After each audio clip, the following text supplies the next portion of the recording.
Bonjour à toutes et à tous, bienvenue sur Soldats du Salut et bienvenue dans une nouvelle vidéo qui va se pencher toujours sur les ordres et règlements, mais cette fois-ci sur le document en tant que tel, puisque nous sommes dans l'article numéro 3 de la section 2 des articles de guerre du chapitre 1 qui parle des spécificités de l'armée du salut.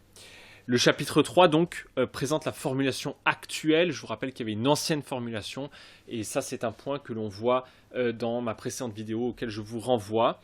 Donc là, l'article numéro 3 présente la nouvelle formulation et cette nouvelle formulation, comme l'ancienne d'ailleurs, est découpée en deux parties. Une première partie qui est on pourrait dire la confession de foi de l'armée du salut.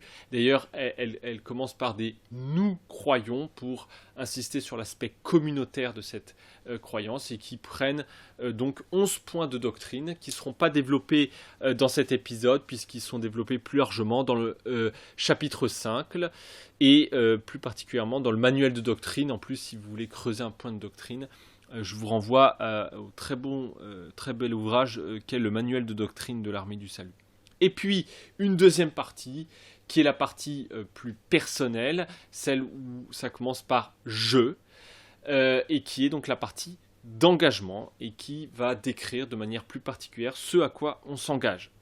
Cette partie d'engagement peut être sous-divisée en deux catégories. Une première catégorie qui concerne donc les 6 premiers points qui est plus en fait quelque chose qui va parler de la vie spirituelle du soldat, qui va parler donc de croissance spirituelle, d'être guidé par l'Esprit Saint, d'intégrité de vie, de rapport aux autres et de vivre en bon gestionnaire. Voilà. Donc ça, j'ai envie de dire, c'est presque quelque chose qui est commun à n'importe quel chrétien qui n'est pas simplement chrétien de nom, si vous voulez. C'est vraiment quelqu'un qui veut vivre consacré au Seigneur, peut tout à fait signer ce type d'engagement. Et puis il y a une deuxième partie qui va consacrer peut-être un peu plus spécifiquement à ce qui concerne l'engagement salutiste en tant que tel et à l'esprit salutiste en tant que tel. Mais pour ça, je voudrais juste faire une petite parenthèse et vous donner un moyen mnémotechnique auquel je vais me référer très régulièrement lors de ce commentaire des ordres et règlements pour soldats, qui dit que l'esprit salutiste peut être résumé en 3 choses. Et ce moyen mnémotechnique, c'est 1, 2, 3. Il peut être résumé en une mission. Voilà, il y a une mission particulière que d'ailleurs développent les articles de guerre, puisque dans l'aspect engagement, il y a « Je poursuivrai loyalement les buts pour lesquels Dieu a suscité l'armée du salut, faisant connaître la bonne nouvelle de Jésus-Christ, m'efforçant de gagner d'autres personnes au Sauveur et en son nom de soulager les personnes en détresse et matériellement défavorisées. » Je reviendrai un peu plus en particulier sur l'énoncé de mission au chapitre 3, mais voilà, on martèle dans cette deuxième partie de l'engagement qu'on va prendre la mission de l'armée du salut comme la nôtre. Et puis, il y a 2 vœux qui sont exprimés. Dans l'armée du salut, il y a 2 vœux. Il y a le vœu d'abstinence, le fait qu'on s'abstient de tout ce qui avilit le corps et l'esprit. Mais ça, on va y revenir plus en détail dans une autre partie des ordres et règlements. On va détailler ce vœu, mais il est pris dans les ordres et règlements. Et puis le vœu aussi d'obéissance ou de loyauté. Et là encore, je vais revenir plus profondément, parce que c'est un vœu qui peut être délicat de nos jours, dans une autre section des ordres et règlements. Et puis, 3 vertus. Alors, qu'est-ce que c'est qu'une vertu ? On pourrait presque traduire ça par une façon d'être. Et 3 vertus qui caractérisent, je crois, l'attitude d'un salutiste, c'est d'une part la joie du salut, la joie d'être sauvé, mais aussi la joie de voir d'autres sauvés. Deuxièmement, l'expérience de la sainteté. Encore une fois, vous inquiétez pas, on va revenir sur tous ces points plus en détail après. Et troisièmement, vivre une vie de combat, une vie en temps de guerre. Et là encore, vous inquiétez pas, je vais revenir là-dessus.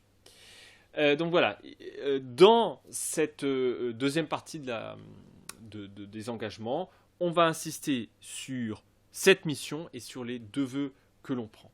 Je voudrais simplement terminer ce point pour vous dire que ce document, évidemment, on peut considérer qu'il n'est pas parfait, qu'il pourrait être amélioré, et on peut toujours améliorer les choses. D'ailleurs, on a vu qu'on a modifié la formulation des articles de guerre. Mais il a l'avantage d'exister, et c'est vraiment quelque chose qui est là pour incarner la consécration, parce que c'est ça le plus important. En fait, il symbolise votre engagement, votre consécration dans la guerre du salut, dans la guerre pour les âmes. Et c'est ça qui est le plus important. Et je vous invite vraiment à considérer cet engagement comme une alliance que vous prenez entre vous et Dieu. C'est une consécration que vous faites à Dieu. Ça, il ne faut surtout pas prendre ce document comme une espèce de formulaire que vous rempliriez pour rentrer dans l'armée du salut. Ça n'a rien à voir avec ça. C'est quelque chose qui incarne, qui symbolise le oui, je réponds à ton appel à entrer et à vivre dans cette guerre du salut. Et si ce n'est pas le cas, je vous encourage vraiment à l'afficher chez vous, à l'encadrer, vos articles de guerre, à les encadrer et à les afficher chez vous, afin que tout simplement vous ayez un rappel régulier tout au long de votre semaine, tous les jours, de vous rappeler que vous avez pris cet engagement. Et en plus, ces articles de guerre, c'est quelque chose que nous signons partout dans le monde. Et je veux dire par là que c'est ce qui forme le cœur de notre communion, à la fois dans l'espace, je veux dire par là à travers le monde, mais aussi dans le temps. Parce que tous les salutistes ont pris cet engagement, ont signé ces articles de guerre, même si évidemment la formulation a pu changer. Mais ce qui est important, c'est qu'on a tous cet engagement, cette consécration qu'on a prise qui font la communion de l'armée du salut. Et c'est pour ça que je dis toujours, cette alliance, ces articles de guerre, c'est la base de l'armée du salut. C'est la base de l'armée du salut. Il n'y a pas d'armée du salut s'il n'y a pas ces articles de guerre. Je pense que c'est vraiment très important à maintenir et à se rappeler que c'est vraiment quelque chose qui est le fondement de l'armée du salut. Vous savez, demain peut-être, il n'y aura plus de bâtiments, ou peut-être un poste peut disparaître. Mais si dans une ville, quelqu'un a signé les ordres de règlement et a pris cet engagement, les ordres de règlement, quelque part, vivront avec lui. Et l'armée du salut sera là où il est, parce qu'il y a l'armée du salut, là où il y a des soldats du Christ. Voilà, j'arrête là. On verra la suite au prochain épisode. Mais d'ici là, restez sang et feu.